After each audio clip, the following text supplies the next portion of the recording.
Any discussion of Robert Pirsig's famous philosophical novel, Zen and the Art of Motorcycle Maintenance, simply has to begin with an acknowledgement of the author's note, which precedes the text.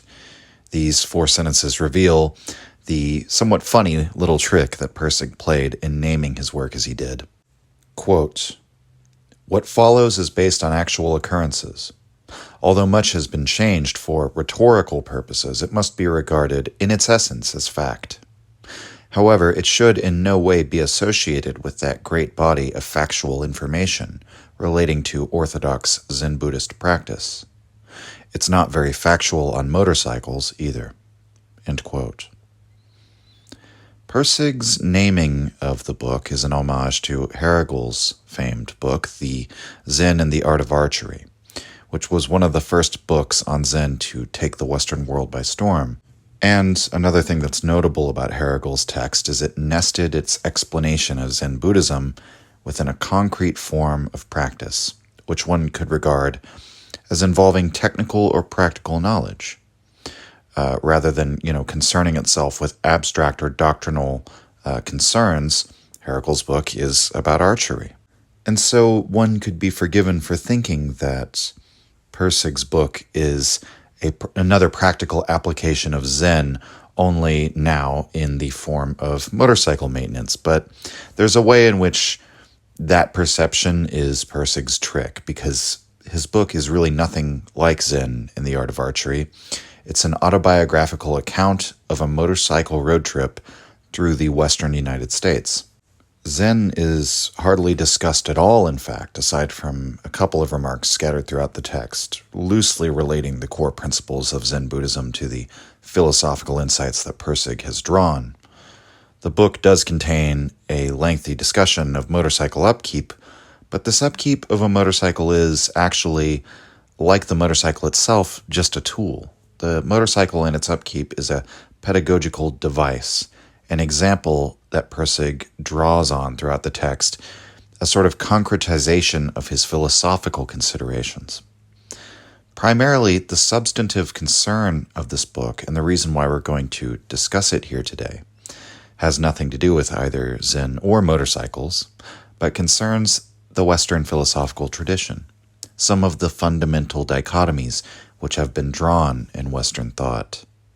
This book is Pirsig's challenge to a number of common sense intuitions and to the dogmas that have found their way into philosophy classrooms, the prejudices which we all largely accept, with the intellectuals being no exception here. I mean, if anything, the intellectuals are the main culprit in the book. And this is why Pirsig's note at the beginning, I think, is so important, because he's aware of this fact. This text is not about Zen or motorcycles, but is essentially a work of Western philosophy. And Pirsig gives fair warning at the beginning. The title was really just there to draw you in. It's kind of a bait and switch. Now, you might ask, why are we covering Zen and the Art of Motorcycle Maintenance on the Nietzsche podcast? Well, there's 3 reasons, I guess. First of all, I've always loved this book ever since my friend and my old bandmate, Jeff Klein, introduced me to it and insisted that I read it. So I'm a personal fan of the book. It's something I'm interested in sharing with all of you. Secondly, because I did a poll on Patreon asking for what kind of content the patrons wanted to see. And this idea to do an explanation of Zen and the Art of Motorcycle Maintenance overwhelmingly won. So if you'd like a chance at occasionally voting on what you want me to cover in the future, join the Patreon. We also have covered some other ideas that won 2nd and 3rd place in that poll already, by the way. But lastly, there's a connection here to Nietzsche and Pirsig's work, and something of a parallel between Pirsig's life and that of Nietzsche that I'll attempt to draw throughout this episode. Nietzsche, like Zen, is hardly mentioned in Pirsig's work. And if I may get my main criticism of Pirsig out of the way right here at the outset, he makes a couple of unfortunate remarks, suggesting that he was the first one to take a path that no other philosopher had ever taken. He suggests there's this novelty to his approach, a way that he gets out of the subjective versus objective split, to use one example. He says that he comes up with a third possibility for a metaphysical explanation of the world, neither subjective nor objective, but prior to both, that had never been seen in philosophy before. This is, if my interpretation is correct, false, since I would argue much of what Pirsig asserts can be understood as a variation on the themes set out by Nietzsche. Pirsig hits upon many of the same fundamental problems that Nietzsche wrestles with: the problem of science, the division of the world into thing in itself and appearance, the relativity of human values, and yet their necessity. And perhaps most importantly, Pirsig also claims to be the first modern representative of the philosophical school of ancient Greece known as the Sophists, the school that was famously attacked by Socrates and Plato, the teachers of rhetoric. But that's another similarity that he has with Nietzsche. Nietzsche also attempted to revitalize the Sophists and their perspective on things. But by the same token, it is unfortunately another venture in which Pirsig was by no means the first, in spite of what he himself claims. Now, I'm not claiming that Pirsig ripped off Nietzsche. I'm not even sure how familiar he really was with Nietzsche's philosophy. I think they came to a lot of the same conclusions, though, and it's always just unfortunate when somebody sort of overstates how new their approach is or how unique they are. I mean, I think you could even say that philosophers hate few things as much as when someone comes along and claims to do something that no philosopher ever did before. But it's funny, there's an irony there, because that is exactly what every philosopher deep down wishes he could do, right? And in spite of that fact, if they're correct, philosophers are just essentially repeating the same thing over and over again, asking the same questions and getting nowhere, essentially navel-gazing, which is how philosophy is popularly mischaracterized and often attacked. And so I think this kind of outsized hostility from philosophers towards anyone claiming to do something new does actually reveal something about us, about, the philosopher's conviction that philosophy is and should remain boring and repetitive, and their hostility towards anyone who doesn't present their work within the framework of this long analytic tradition of writers, all of whom has to be addressed. I just don't like this mindset. I think the gatekeeping tendency is obvious. And I just don't want to dwell too much on this. Pirsig's caught enough flack for this over the years. I'd prefer instead to consider the ways in which Robert Pirsig provides a fresh, new presentation of some of the insights that, yes, you can find elsewhere, including in Nietzsche. But what a philosopher offers us is considerably more than just whether his ideas are completely original or came out of the ether or not. Pirsig, like all philosophers, brings a new perspective. His life is this background to his thought, and his life is interwoven with his presentation of his thought in this novel. He brings, therefore, a new approach to the topic that only he could bring. In other words, it's interesting how Pirsig presents his inquiry, distills his own formulation or general principles or categories from across multiple philosophical contexts. And he presents it in a way that's part of this narrative that is engaging and with a style that is also very engaging. And so I highly recommend that you read this book if you have not.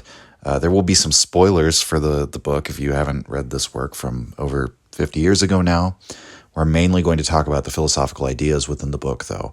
But just in the course of talking about Pirsig's work and the ideas in it, we're going to spoil a lot of the text, so I would recommend reading it yourself. Although I would say you could probably listen to this and then read it. I don't think you'll get less out of it. So first, before we begin in earnest, we're going to talk a bit about Pirsig's life. As he tells us over the course of the book, Robert Pirsig, or Phaedrus, as he refers to himself during this time in his life, more on that later, he was a child of unusual intelligence. He had a spectacularly high IQ. He graduated high school at 14 and went on to pursue a biochemistry degree at the University of Minnesota. After a year or so there, however, his troubles started. Pirsig began to have a sort of philosophical or existential crisis within the hard sciences. Even though he had been a wunderkind who had admired figures like Einstein, he'd always seen the scientific method as the surest route to truth.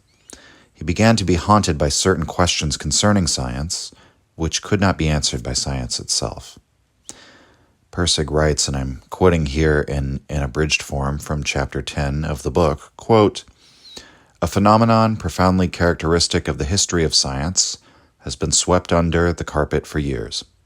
The predicted results of scientific inquiry and the actual results of scientific inquiry are diametrically opposed here. The purpose of the scientific method is to select a single truth from among many hypothetical truths, but historically science has done exactly the opposite.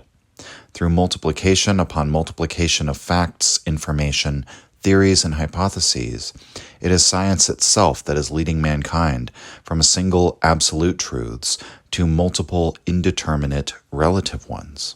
End quote.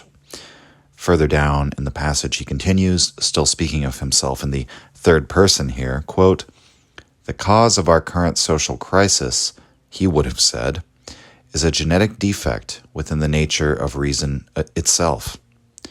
Our current modes of rationality are not moving society forward into a better world. They are taking it further and further from that better world. Since the Renaissance, these modes have worked. As long as the need for food, clothing, and shelter is dominant, they will continue to work. But now that for huge masses of people these needs no longer overwhelm everything else, the whole structure of reason, handed down to us from ancient times, is no longer adequate. It begins to be seen for what it really is: emotionally hollow, aesthetically meaningless, and spiritually empty." End quote. Pirsig's disillusionment with the hard sciences manifested in the form of a general disinterest in his studies. The question seemed to steer him in the direction of philosophy, as the hard empiricism of science didn't seem able to address itself to the meta-questions of science, the values questions that premised science, or the metaphysical questions that eternally seem to recur, concerning the nature of truth and how man can know the truth. Pirsig writes of this time that, having finished his first year of university at the age of 15, by 17 he was expelled. Quote, "Immaturity and inattention to studies were given as official causes. There was nothing anybody could have done about it, either to prevent it or correct it." End quote. Instead of pursuing philosophy in academia, Pirsig joined the military. He ended up in Korea from 1946 to 1948.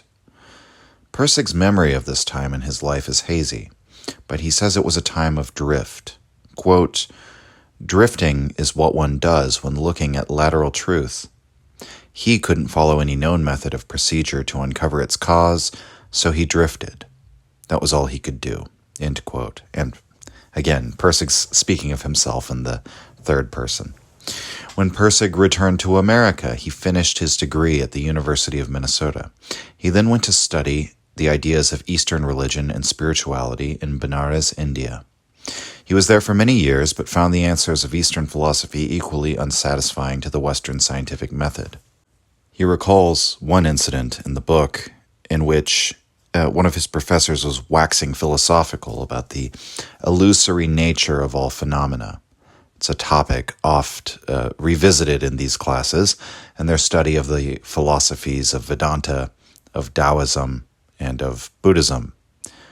Pirsig says that he interjected and asked his professor whether the bombs dropped on Hiroshima and Nagasaki were illusory, to which the man unhesitatingly answered, "Yes."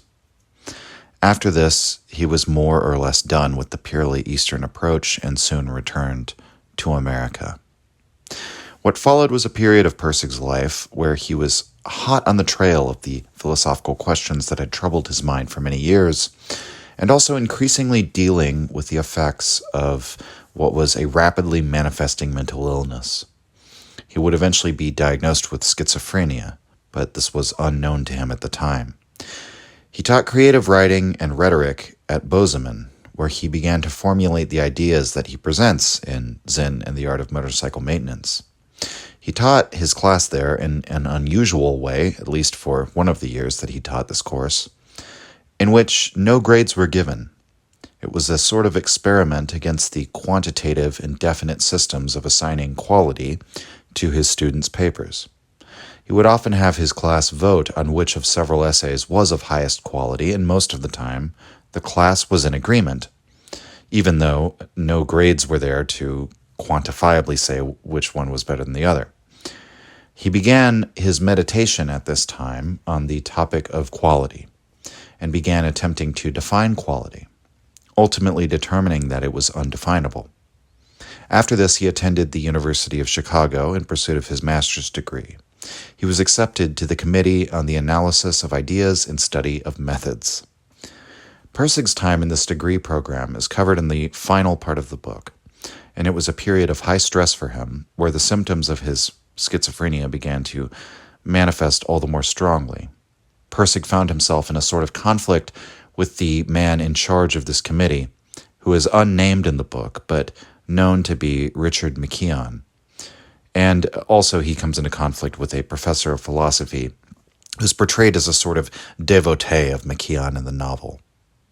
Pirsig's charge is that McKeon's approach was tyrannical, bullying, and close-minded. The degree program was entirely beholden to the philosophical position of Aristotle, and Aristotelianism was taught as a kind of orthodoxy in this program, the way Pirsig tells it.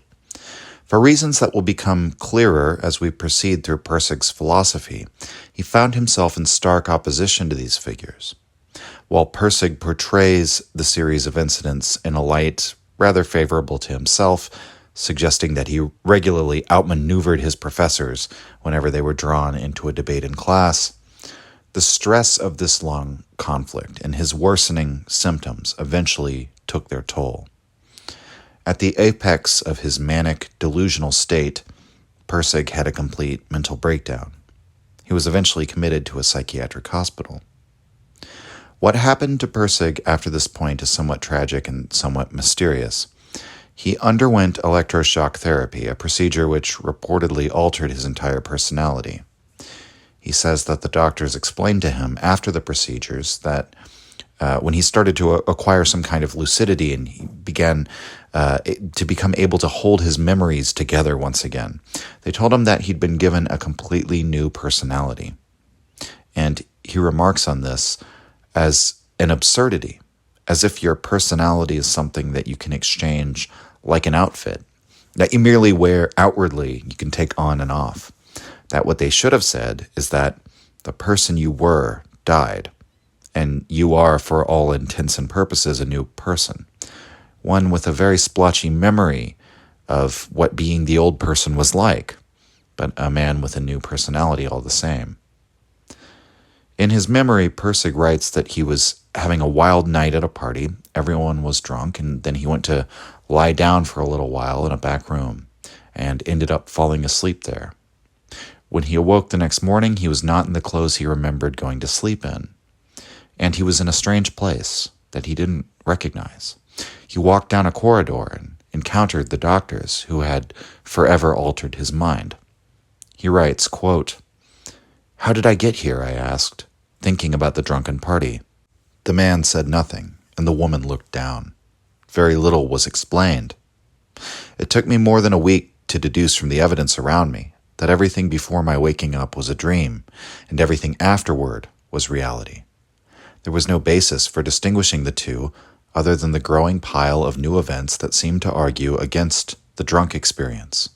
Little things appeared, like the locked door, the outside of which I could never remember seeing, and a slip of paper from the probate court telling me that some person was committed as insane. Did they mean me? End quote.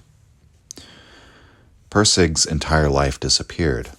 His relationship with his son was totally altered. He and his wife divorced. He spent months recovering and had to create an entirely new life for himself. He no longer pursued philosophy and eventually got a master's in journalism. All he had of his former life were a series of memories or pictures that he felt belonged to someone else. Every time he brings up something that happened to him before the shock therapy, such as his time in Korea, it is always as a description of someone else's life. It's an event that happened to another man entirely, one that Pirsig, as he exists today, simply happens to possess the memories of in his brain. Pirsig names his former personality, the person that he was before the electroshock treatment, Phaedrus. Phaedrus is the name of one of Plato's dialogues. It features Socrates and an interlocutor for whom the work is named, Phaedrus. Pirsig takes the name of Phaedrus for this character, his past self, because the real Phaedrus featured in the dialogue is a student of rhetoric and a man that Socrates encounters outside the walls of Athens. Historically, Phaedrus was a friend and admirer of Socrates, but Pirsig's fascination with the figure and his association with him comes primarily from Pirsig's own philosophical ideas concerning rhetoric and the fact that he sees his former self, his former personality, as a man outside the city, outside any school. He also relates Phaedrus to the metaphor of the wolf, the lone predatory hunter, and suggests that the name Phaedrus meant wolf in ancient Greek. Unfortunately, modern scholarship has ruled out this potential translation of the name Phaedrus, although I must admit I'm not by any means knowledgeable on this topic, but I do get the sense that the mistranslation of Phaedrus to wolf was a big part of why he chose that name, so it is a little bit unfortunate. Suffice to say, the man that Robert Pirsig was before his breakdown and shock therapy is treated as a different character, Phaedrus, and Pirsig tells the story of Phaedrus's life up to when his existence was terminated by the order of the court. More importantly for our purposes, he attempts to interpret Phaedrus's Metaphysics of Quality as an answer to the dichotomous and, in Pirsig's view, counterproductive ways of viewing the world that persist in society today. This new personality, Robert Pirsig, the man who exists after the shock therapy, is the narrator of the book. He's the one who tells us of Phaedrus's life, the philosophical ideas that concerned him, and sometimes haunted him. He describes Phaedrus as a man hunting for the ghost of rationality. He also describes him as a master of the knife, the subtle, sharp knife of the intellect that carves up the world into categories, makes distinctions, draws oppositions. As he tells us this story of his past life and how it ended, meanwhile, in the present tense, Pirsig, in this book, records a motorcycle trip that he took with his son Chris and two family friends, named John and Sylvia. They're on their own motorcycle, and Chris rides with Robert on his 1966 Honda CB77 Superhawk. The events of the motorcycle trip are not significant from a narrative standpoint, but nevertheless contain a number of interesting anecdotes and observations, both from Pirsig and his fellow travelers on the journey, which Pirsig sometimes uses to elaborate upon his more abstract ideas. Central to the narrative is the tension between Pirsig and his son Chris. Chris, it becomes clear, does not necessarily like spending time with his father, a man who's had a complete change of personality since the therapy. Indeed, in Pirsig's memory, he has flashes of seeing Chris's face watching him fearfully during the time of the mental collapse. The man who was his father at that time never really came back, and Robert and Chris struggle to relate to one another. To make matters all the more complicated, the young Chris is showing early signs of mental illness that may mirror those of his father. Halfway through the trip, John and Sylvia, their family friends, leave and they go their own separate way, and it's just Robert and Chris. In their time alone together, they become particularly strained with their relationship, with Chris several times declaring that he just wants to go home, and even saying that he hates being with Robert now. Pirsig's philosophy and his life overlap, therefore, as he quite literally feels as if he holds two different personas within himself. His wish, expressed towards the end of the book, is to be one person again, to somehow integrate what happened to him, take ownership of who he was, acknowledge that it was all him, accept responsibility for it, and somehow regain ownership of those memories. Have it so he doesn't just have the disconnected memories of another man. Correspondingly, Pirsig wishes to overcome this divide that he perceives in Western philosophy. This divide exists in the dichotomy between thing in itself and appearance. More properly, we might say that this divide can be expressed in Aristotelian terms as substance and form. Pirsig describes two fundamentally different approaches to life, based on whether one's attention was trained to one side or the other. He calls these two approaches classical and romantic. The classical mind is attuned to the underlying form, to the structure, whereas the romantic is focused on the appearance, the outward form, the feeling, the sensation. We could consider these terms as a rational approach versus an aesthetic approach. Some have even likened this distinction to the dichotomy between Apollo and Dionysus. Pirsig writes, quote, "The world of underlying form is an unusual object of discussion because it is actually a mode of discussion itself. You discuss things in terms of their immediate appearance, or you discuss them in terms of their underlying form. And when you try to discuss these modes of discussion, you get involved in what could be called a platform problem. You have no platform from which to discuss them other than the modes themselves." End quote. A little further down in the same chapter, he continues, quote, "The terms classical and romantic, as Phaedrus used them, mean the following. A classical understanding sees the world primarily as underlying form itself. A romantic sees it primarily in terms of immediate appearance.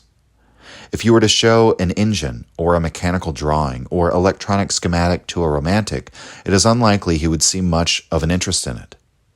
It has no appeal because the reality he sees is its surface. Dull, complex lists of names, lines, and numbers. Nothing interesting. But if you were to show the same blueprint or schematic or give the same description to a classical person, he might look at it and then become fascinated by it, because he sees that within the lines and shapes and symbols is a tremendous richness of underlying form. The romantic mode is primarily inspirational, imaginative, creative, and intuitive. Feelings rather than facts dominate. Art, when it is opposed to science, is romantic. It does not proceed by reason or laws.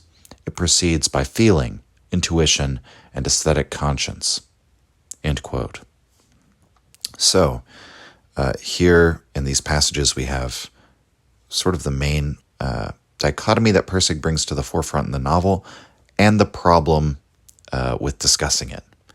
These are actually modes of discussion, and so that's one of the reasons why the misunderstanding between these two modes of life or modes of approach remains so enduring. One could describe the central conflict of the novel in parallel. The conflict between the classical and romantic modes of life and the attempt to resolve this, as well as the conflict between Phaedrus and Pirsig and the attempt to resolve this. And then finally, there's the conflict between Robert Pirsig, the man after the shock treatment, and his son Chris. Now, as for how the novel ends and how this attempt at reclaiming himself and healing his relationship with his son plays out, I will leave it to you to read about that. I don't see a need to spoil much more of the novel than I already have. The literary aspects are better absorbed through actually reading the book. And much of what I really enjoy and love about the experience of reading this book is the travelogue, the description of their journey through Montana and eastern Washington down the West Coast. I love the details of how he cares for his motorcycle, the descriptions of the natural surroundings, and like little snapshots of a slice of American life during this particular era of the late 70s. In some ways, this is a quintessential road story, an American style of tale about striking out onto the open road, into wide open spaces, this search for freedom.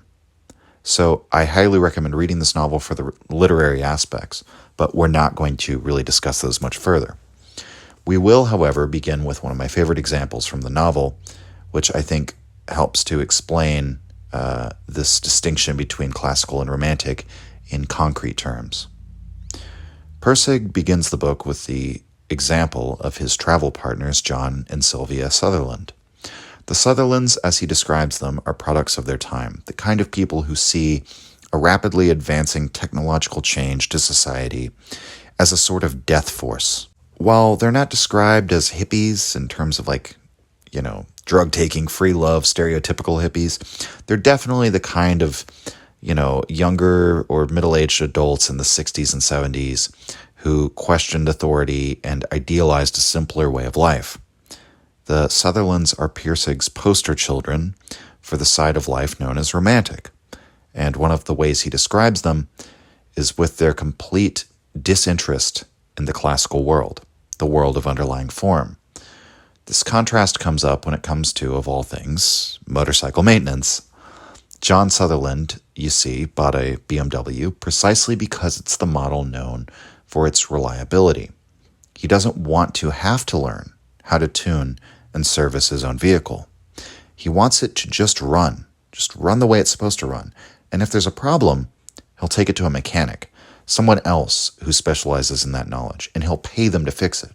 He's not interested in learning how the machine works because its inner workings are, in some sense, ugly and off-putting. The complexity is overwhelming. The aesthetics are practically non-existent. To learn the mechanics of something is to approach something with an analytical mind, with regard for function. It's to think scientifically, to be willing to slowly, steadily investigate a problem, to posit a hypothesis about the problem, test the hypothesis by excluding other potential factors. All of this is borderline terrifying to the romantic mind. And so the mechanical workings, the underlying structure of the motorcycle, its logic, its inner reason, and the sort of internal reason or internal logic that exists all around us, all over the world, all of that goes ignored. Mechanical knowledge, therefore, becomes something mysterious, something they pay an expert to deal with, but which is considered to be beyond them. Pirsig asserts it's not because they're not intelligent enough to comprehend it. It's that they don't have the wherewithal, the gumption, the willpower, if you will, to comprehend it. They don't have it in them to exert themselves to mastering the mechanical aspect of motorcycle ownership because that's not why they bought the motorcycle. To them, the motorcycle is a means of getting away from all that, escaping the complexity of modern civilization, which is very classical in how it operates, in the sense that it's so functional and aesthetically displeasing, even though modern society is, in comparison to pretty much every other society, incredibly efficient. But it's often displeasing when it comes to the feelings that it conjures within us when we regard our modern functional world from that aesthetic lens. The motorcycle is the means of getting away, of escaping the rat race, or as Sylvia calls it, the funeral procession of people on their way to work, the 9-to-5 job. You have to work to live. It is logical. It is functional. And yet day after day, many of us associate this bored, stressed, irritated feeling with our work. It's like being, a caged tiger or whatever. You're this vibrant living thing that's been put into this functional, aesthetically displeasing cage. Pirsig, however, says that this line of thought doesn't really go anywhere. And that's because the romantic attitude towards life is not really well thought out. And of course it wouldn't be. It's no less valid than the classical approach to life, but it is not fundamentally based on reason. It's based on feeling. The direction of modern, complex technological life feels like a death force. Understanding the underlying mechanics of a thing feels like a terrifying and overwhelming activity from that point of view. Pirsig, however, comes from the school of the classical intellect. When he was Phaedrus, he was a scientist first and foremost. He considered himself a defender of what he called the Church of Reason. He carries this kind of mechanistic approach to life and approach to confronting problems into his new personality. And he considers it the responsible thing that he knows how to tune and service his own motorcycle. As they travel the highways, heading off into the middle of nowhere, he writes of John's situation, quote, "I'll bet there's not a mechanic between here and Salt Lake City. If his points or plugs burn out, he's done for. I know he doesn't have a set of spare points on him. He doesn't know what points are. Right now, I know what he's doing. He's carefully avoiding giving any thought whatsoever to the subject." End quote. In a later chapter, Pirsig breaks down how he sees the motorcycle and points out how you could Divide the parts of the engine into categories, and you can divide them into smaller and smaller parts and assemblies based on function, and how the various lesser functions aggregate to fulfill greater ones. This is subjective, to be sure. We are bringing to bear our own perspective and our own need when we divide up the cycle this way. And Pirsig remarks that every motorcycle mechanic knows of the experience of being unable to find a certain part because the manufacturer considers that part to be a part of something else, some other assembly, right? There's just an endless number of ways you could divide up the motorcycle. All the same, this is the approach of classical reason, the approach of the classical mode of life to the world, to draw these rational distinctions based on our particular necessities. And what comes with this is that we no longer see the motorcycle as appearance, as an aesthetic phenomenon that fulfills one function but whose inner content we don't understand. Rather, the entire motorcycle becomes intelligible for us in terms of its structure and how it functions. And this is the promise of reason since time immemorial, the main argument on behalf of the Church of Reason, of which Phaedrus is a devout member. It's that this very application of reason, whether in the form of the scientific method or otherwise, has advanced mankind in terms of satisfying our needs. Pirsig rejects the yearning for a Rousseauian past, and he points out how these assessments of the state of nature, the romantic style of assessment, often ignore or obfuscate the awful realities of higher mortality rates, higher infant mortality, lack of painkillers or antiseptics, the regular experiences of starvation, and so on and so forth. To see the motorcycle in terms of its underlying function means that Pirsig possesses that power over the vehicle, a mastery of it, which somewhat ironically means that the vehicle will work more reliably for him, that his engagement with it will not be one of perplexity and frustration if it should fail on him, but one of rational problem solving. So in a paradoxical way, he's actually able to appreciate the motorcycle from, we could say, the romantic angle, perhaps more fully.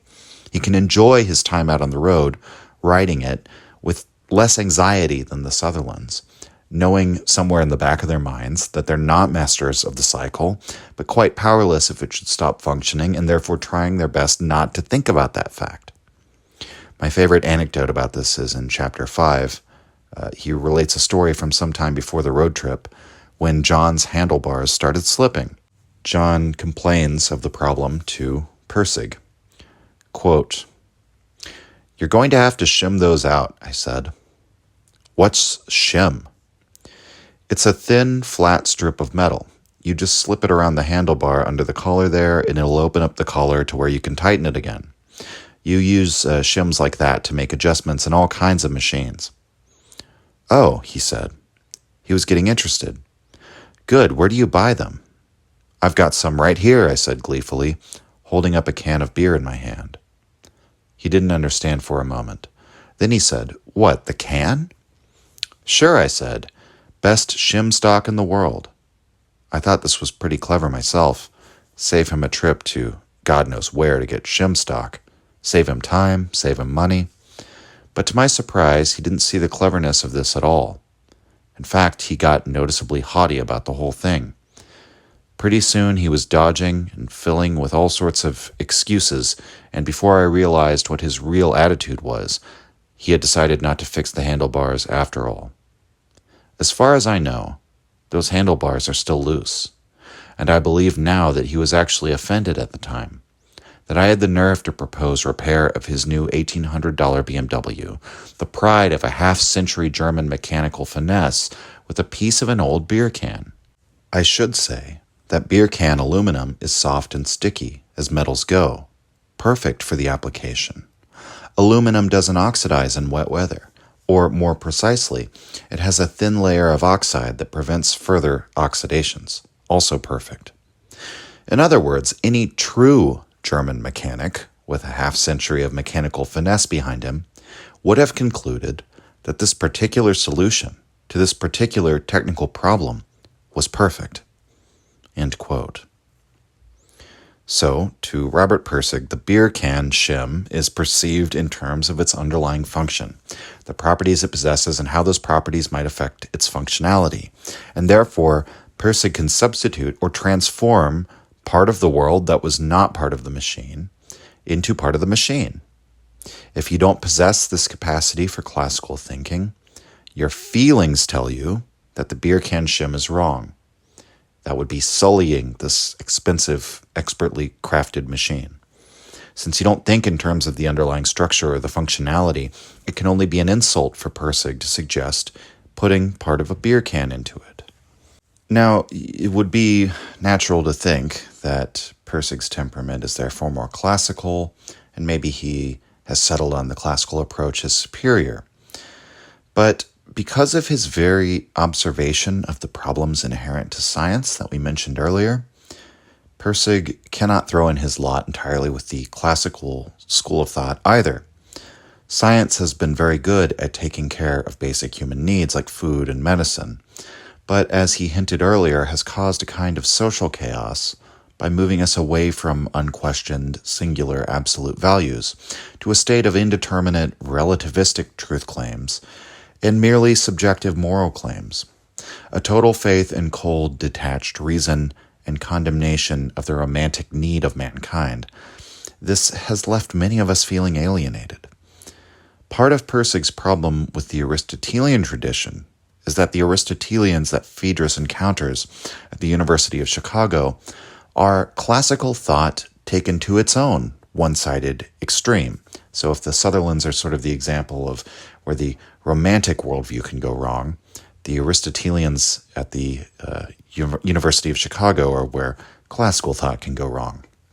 Pirsig writes, quote, "In the Aristotelian tradition as interpreted by the medieval scholastics, man is counted a rational animal, capable of seeking and defining the good life and achieving it." End quote. In short, Pirsig always viewed himself as a devotee of the Church of Reason.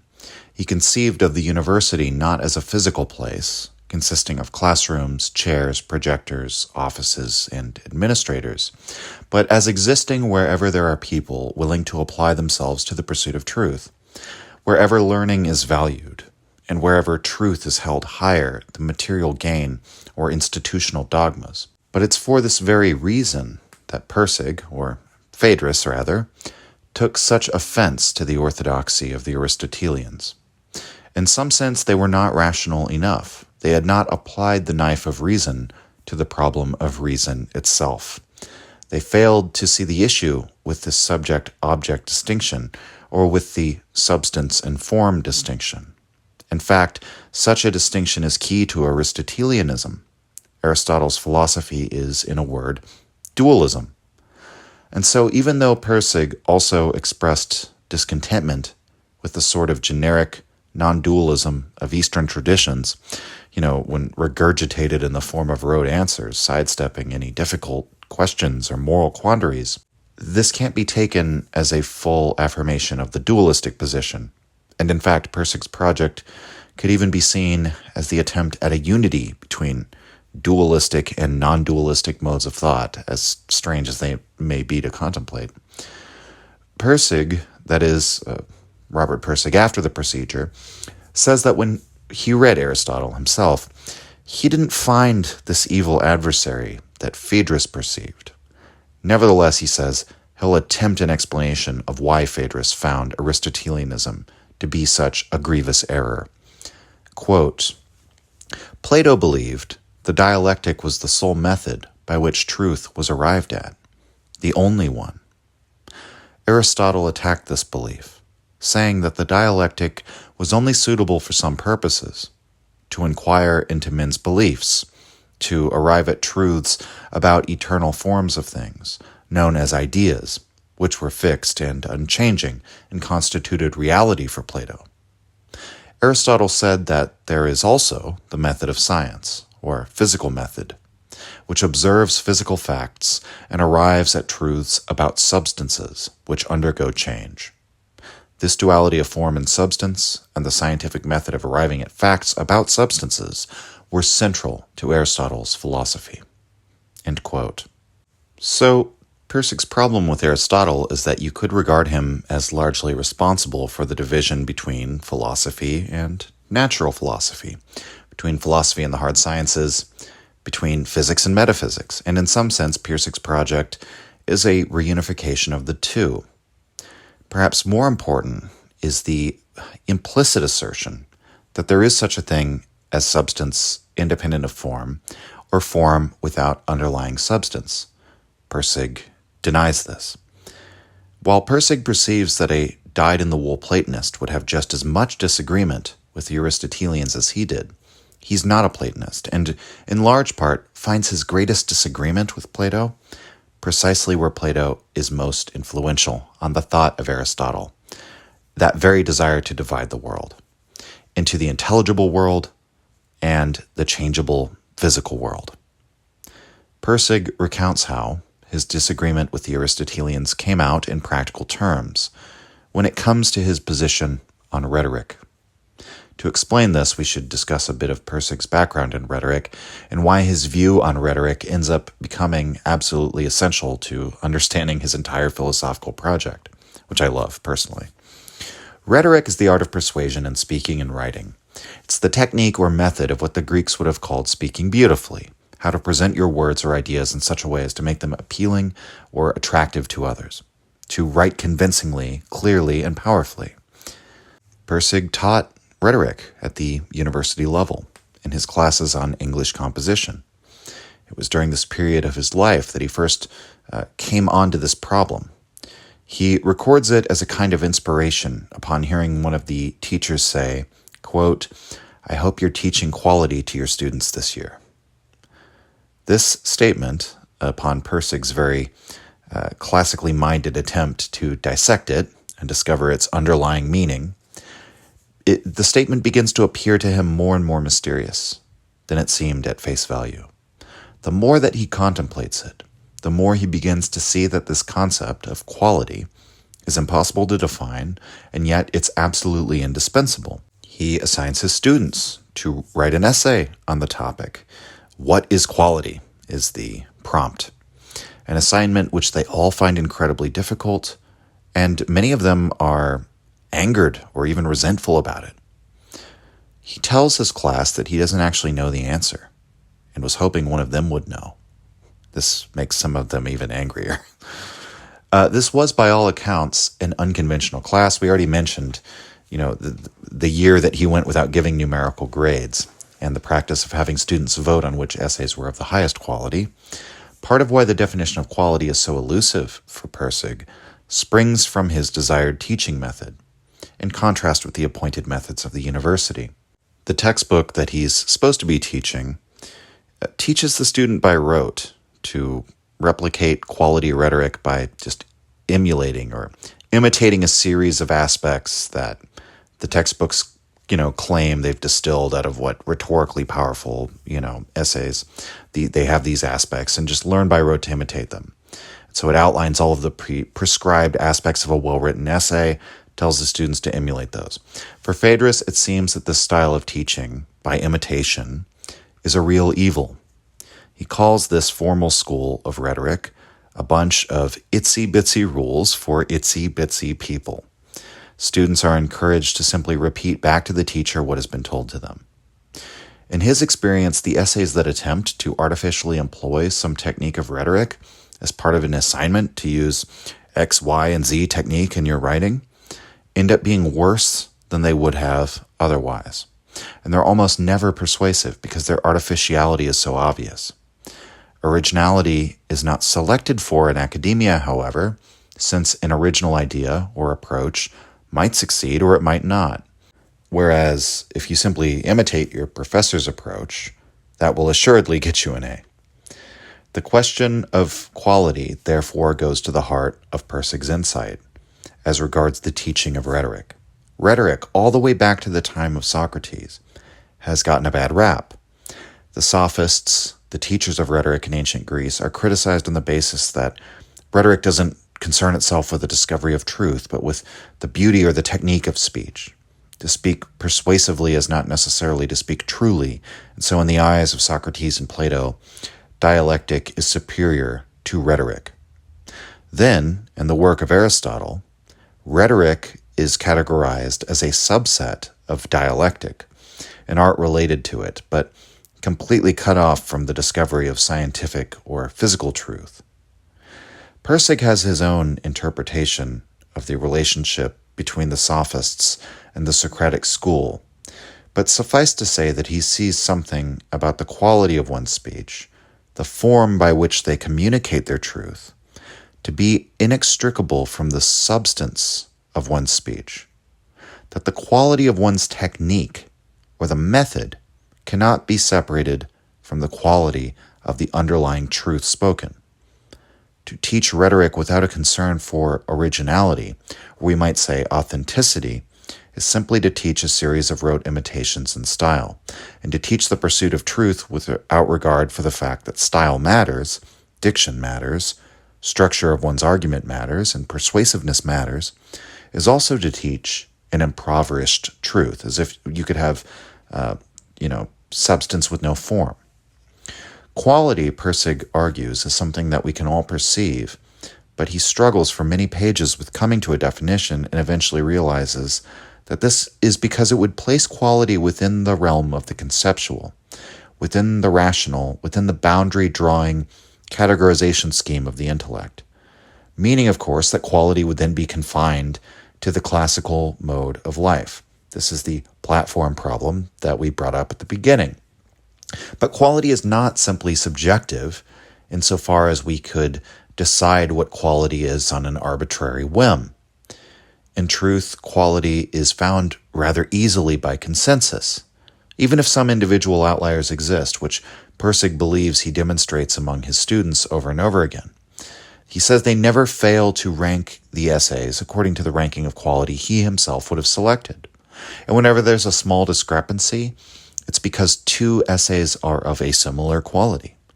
He spends some time tangling with the objection, so quality is whatever you like? But he eventually doubles down on this statement.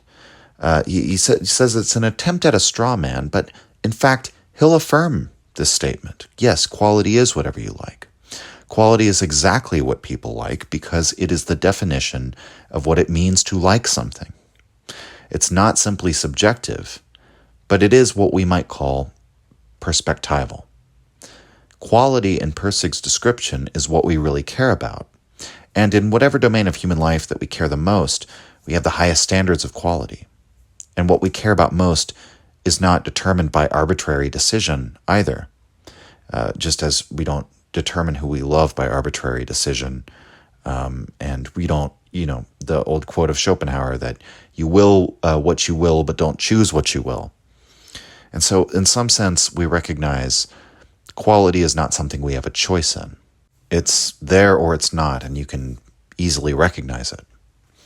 Pirsig eventually moves on from this practical use of quality in terms of teaching rhetoric, and he begins to posit quality as something more than that, as a metaphysical principle.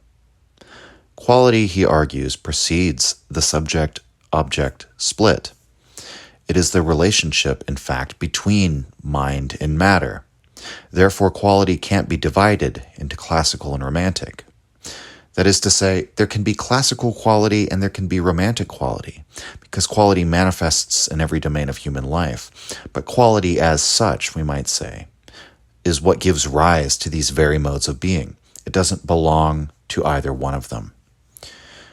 Quote, "Normally, you associate quality with objects, but feelings of quality sometimes occur with no objects at all. This is what led him at first to think that maybe quality is all subjective. But subjective pleasure wasn't what he meant by quality either. Quality decreases subjectivity. Quality takes you out of yourself. It makes you aware of the world around you. Quality is opposed to subjectivity. Quality couldn't be independently related with either subject or object, but could be found only in the relationship of the two with each other. It is the point at which subject and object meet.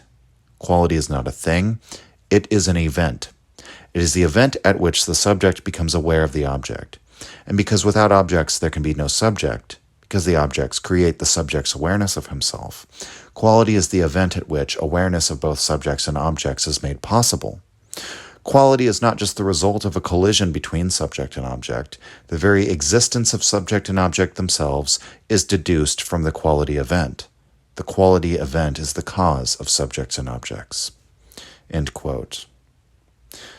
This might remain a bit too abstract for many of us, but Pirsig rephrases his argument in terms of stimulus-response theory, which he felt would be more persuasive for his audience, since by this time he was defending his conception of quality to the other members of his faculty, who were skeptical of his methods, but well motivated by the stimulus-response theory, he says. And so the fact that this argument, when rephrased to be more persuasive, is clearer and more rhetorically powerful, I think lends even more credence to Pirsig's argument regarding rhetoric by means of a demonstration. Pirsig reports how Phaedrus phrased his argument, quote, "Quality is the response of an organism to its environment. An amoeba placed on a plate of water with a drip of dilute sulfuric acid placed nearby will pull away from the acid, I think. If it could speak, the amoeba, without knowing anything about sulfuric acid, could say, 'This environment has poor quality.' If it had a nervous system, it would act in a much more complex way to overcome the poor quality of the environment. It would seek analogs, that is, images and symbols from its previous experience to define the unpleasant nature of its new environment, and thus, quote, understand it. In our highly complex organic state, we advanced organisms respond to our environment with an invention of many marvelous analogs. We invent earth and heavens, trees, stones, and oceans, gods, music, arts, language, philosophy, engineering, civilization, and science. We call these analogs reality, and they are reality. We mesmerize our children in the name of truth into knowing that they are reality. We throw anyone who does not accept these analogs into an insane asylum. But that which causes us to invent the analogs is quality. Quality is the continuing stimulus which our environment puts upon us to create the world in which we live. All of it, every last bit of it." End quote. Pirsig begins to suspect that his theory of quality has perhaps escaped from its humble practical beginnings, his original quest to reclaim rhetoric from its disreputable position and unify method and truth, form and substance in the endeavor of communicating ideas.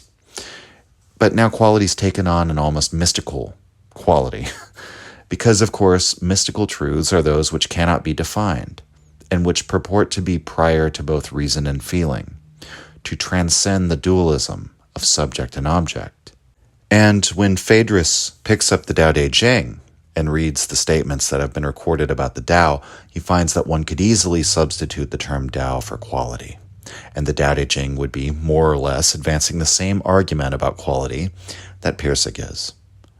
The experience is both exhilarating and terrifying because he realizes that he's expanding this term into a metaphysical oneness, something which begins to mean everything and nothing. And even in the words on quality that I just read from, Pirsig says that now he detects a hint of the madness that would later grip Phaedrus when he reads it. A large part of Pirsig's arguments in the book, therefore, ends up hinging on care, or what he calls gumption. It's where we find quality that we are truly motivated. This is why he thinks education should dispense with grades and meaningless hurdles of busy work designed to, quote, weed people out.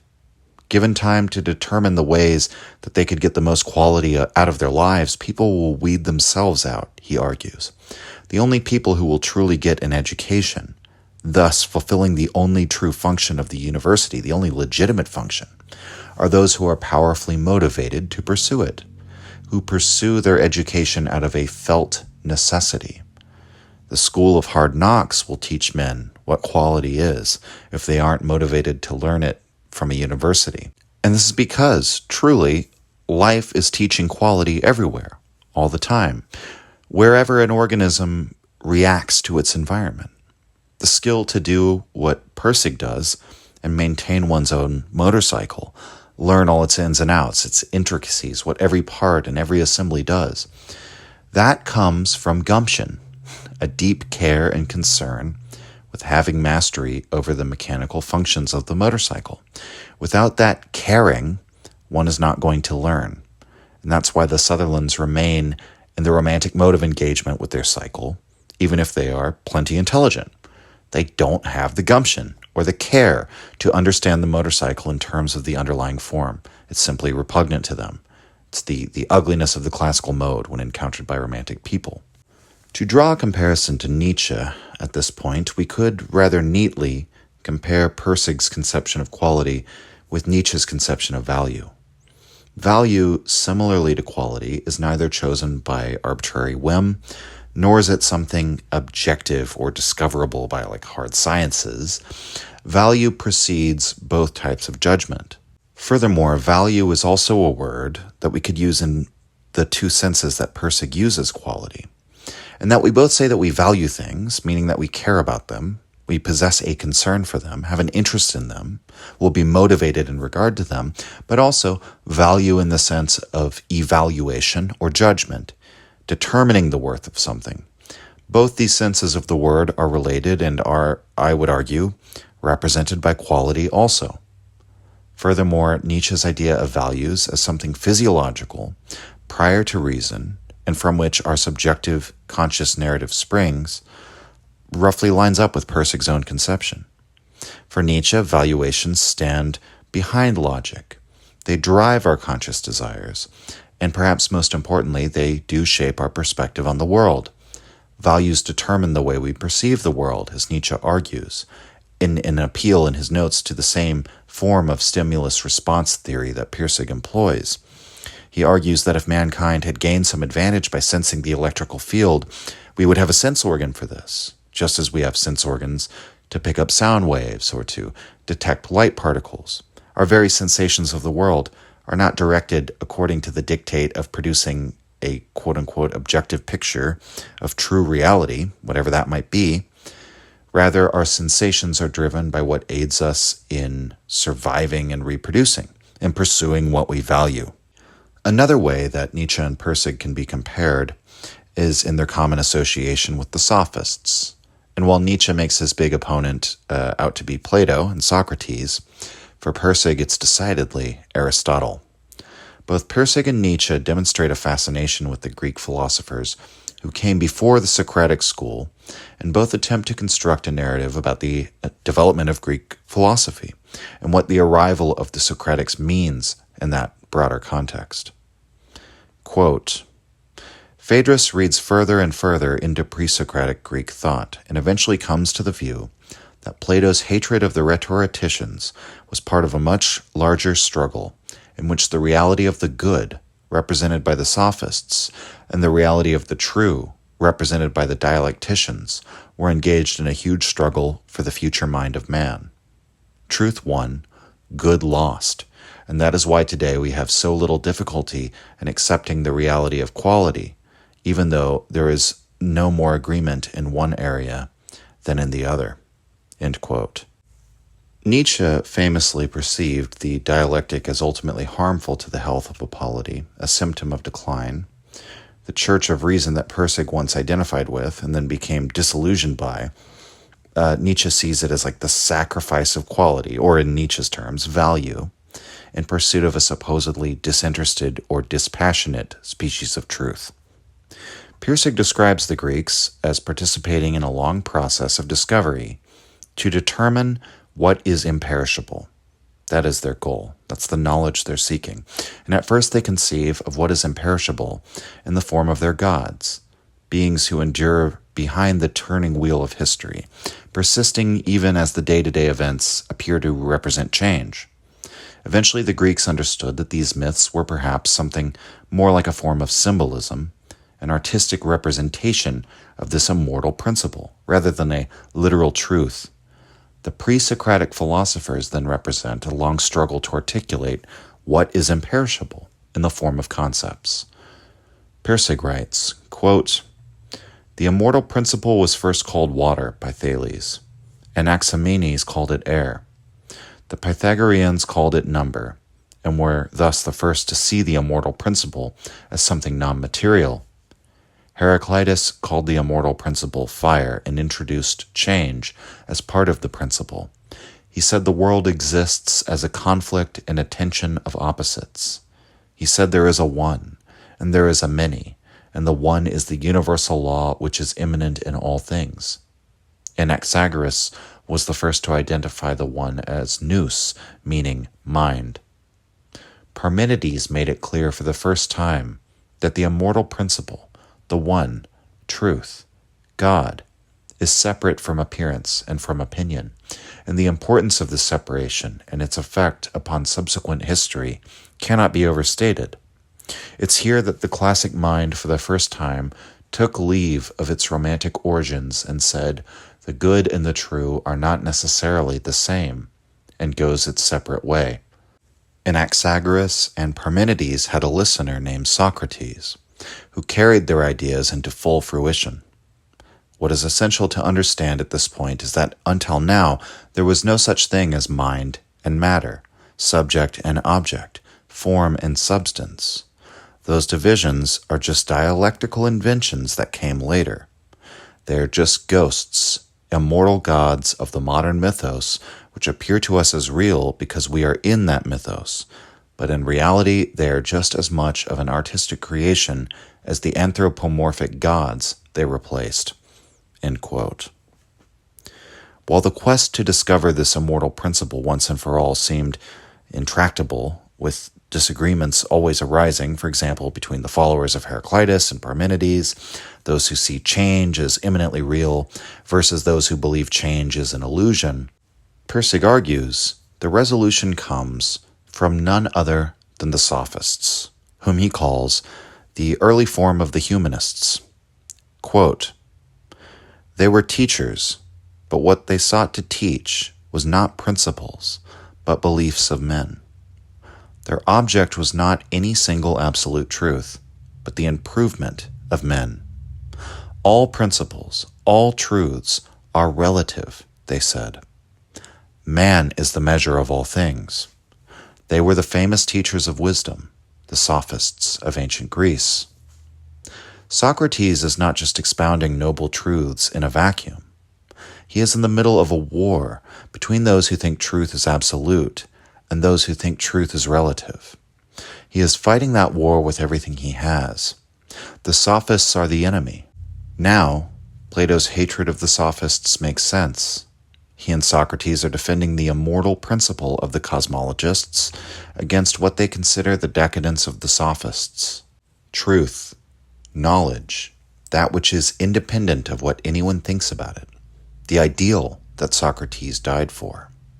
End quote. Pirsig argues that the concept which defines the pre-Socratic Greek world, dominated by the thought of the Sophists, was arete. Indeed, the teacher that always used to say, "I hope you're teaching quality to your students this year," she was herself a teacher of Greek and told Pirsig that quality was every aspect of Greek life. Quality here referring to the Greek concept of arete, or excellence. The Sophists seem to pose a mystery of sorts, as they are teachers of virtue, and yet they preach the relativity of truth. They teach, in essence, a form of perspectivism that recognizes the same kind of contingency of all absolute truth claims, the same contingency of all categories and all rational designations. And yet, they are renowned as teachers of virtue. Arete is the answer to this riddle, because arete represents a form of personal excellence which does not depend on objective or absolute moral claims. The Greeks sought for quality in everything they did because personal excellence in one's every endeavor was central to the Greek morality. This conception of virtue as arete includes Pirsig's assertion that care or gumption is essential to quality, or rather springs from quality, and it places the Sophists as eminently pragmatic and unmetaphysical. The Sophists, Nietzsche argued, were supreme realists who did not believe that debate or oratory was a pathway to discovering truth, as these Socratic dialecticians did. Rather, Debate was a clashing of opposing perspectives, which flow out of the relative power position and material circumstance and goals and values and desires and experiences of those speaking. The Sophists are comfortable to allow contrasting perspective without having to arbitrate their truth value. And they instead address themselves to the task of excellence in putting forward one's perspective through the teaching of rhetoric. One of Pirsig's most fascinating insights in this respect is the way in which Socrates and Plato, and indeed their student Aristotle, are motivated by quality at every step. In many ways they mirror the Sophists that they oppose so vigorously. Pirsig writes, quote, "The halo around the heads of Socrates and Plato is now gone. He sees that they consistently are doing exactly that which they accuse the Sophists of doing, using emotionally persuasive language for the ulterior purpose of making the weaker argument, the case for dialectic, appear the stronger. We always condemn most in others, he thought, that which we most fear in ourselves." But why, Phaedrus wondered, why destroy arete? And now, sooner had he asked the question than the answer came to him. Plato hadn't tried to destroy arete. He had encapsulated it, made a permanent, fixed idea out of it. He had converted it to a rigid, immobile, immortal truth. He made arete the good, the highest form, the highest idea of all. It was subordinate only to truth itself, and a synthesis of all that had gone before. That was why the quality that Phaedrus had arrived at in the classroom seemed so close to Plato's good. Plato's good was taken from the rhetoricians. Phaedrus searched, but could find no previous cosmologists who talked about the good. That was from the Sophists. The difference was that Plato's good was a fixed and eternal and unmoving idea, whereas for the rhetoricians it was not an idea at all. The good was not a form of reality. It was reality itself, ever-changing, ultimately unknowable in any kind of fixed, rigid way. End quote. So, very radical ideas there that, in some sense, Plato took one of his key ideas or a key emphasis that was found in the philosophy or the approach of the Sophists. Plato is actually doing the same thing. Pirsig goes on to argue that this is why Plato separated the thing from thingness, the appearance, the individual phenomenon, from the form. Plato's attempting to resolve the conflict between the pre-Socratics, whom he calls them the cosmologists, kind of interchangeably, who disputed whether change really occurred or whether the absolute truth was unchanging. Plato introduces the unchanging forms, also known as ideas, as the immortal principle, the world in terms of its intelligible content, which is the same for everyone, discoverable by reason, and eternal. And yet, the world of appearances is at least related to this truth, insofar as the individual appearances are an approximation of the world of ideas. The individual phenomena are approximations of forms. And so Plato's separation of, for example, the individual horse from horseness, the individual living horse can run around and eat grass and even grow old and die, but that won't affect the existence of the persistent form of the horse, which will endure presumably for all time. Pirsig writes, however, that even as this dichotomy remained, Aristotle reversed this mode of valuation. Quote, "Aristotle felt that the mortal horse of appearance, which ate grass and took people places and gave birth to little horses, deserved far more attention than Plato was giving it. He said that a horse is not mere appearance. The appearances cling to something which is independent of them and which, like ideas, is unchanging. The something that appearances cling to he named substance, and at that moment, and not until that moment, our modern scientific understanding of reality was born. Form and substances dominate all. The good is a relatively minor branch of knowledge called ethics. Reason, logic, and knowledge are his primary concerns. Arete is dead, and science, logic, and the university as we know it today have been given their founding charter to find and invent an endless proliferation of forms about the substantive elements of the world, and call these forms knowledge, and transmit these forms to future generations as the system. And rhetoric, poor rhetoric, once learning itself, now becomes reduced to the teaching of mannerisms and forms. End quote. If there is a Zen aspect to Pirsig's work, then, it's in this very desire to overcome this dichotomy, this perceived dualism in Western thought. Pirsig's problem with dialectic ultimately is that it's this very act of the proliferation of forms that takes place in the dialectic, which is then mistaken as taking the subject somehow closer to the truth. This is a failure to recognize the relativity of these forms, these conceptions of reality, and it's the rejection of the Sophistic view, the view that man is the measure of things, and that this very faculty of measuring, or we might say valuing, is what makes man able to perceive reality in the first place. And understanding that there's no valueless reality that exists, quote unquote, behind our perception, that the appearance and the underlying form are two different aspects of the same reality, in the way that perhaps the Tao Te Ching discusses the aspects of reality which are hidden or in the background, in contrast with that which is manifest, that which has fully come into our attention or come into being, that which is in the foreground. Dialectic makes the mistake that is repudiated in the very first chapter of the Tao Te Ching. The name that can be named is not the eternal name. The Tao that can be studied is not the eternal Tao. In other words, whatever names or labels or conceptualizations we create, we're not even one step closer to the truth.